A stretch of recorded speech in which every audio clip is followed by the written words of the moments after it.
1 year sa nursery, 2 years sa kinder, kinder 1 at kinder 2, 6 years sa elementary, 6 years sa high school, kasama na ang senior high school, 4 years sa college, at 2 years na masteral. Total, 21 years na pag-aaral. Ngayon, dahil education ang course mo at nag-take ka ng LET or Licensure Examination for Teachers, ikaw ay naging LET passer. Congratulations! At dahil pasado ka na, kailangan mo nang mag-apply sa DepEd.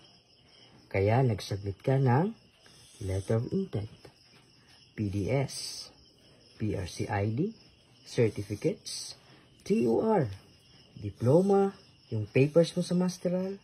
Kaya lang, kailangan mo rin ng experience. Kailangan magkaroon ng demo teaching.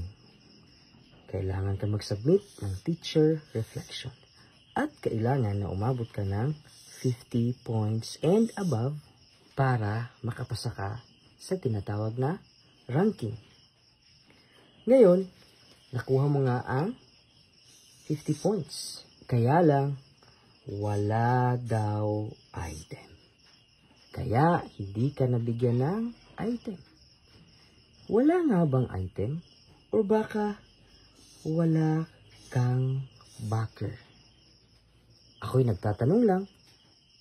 Kaya, ngayon, 5 taon ka na sa paghihintay. Wala ka pa rin item.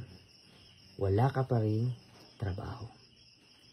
Only in the Philippines.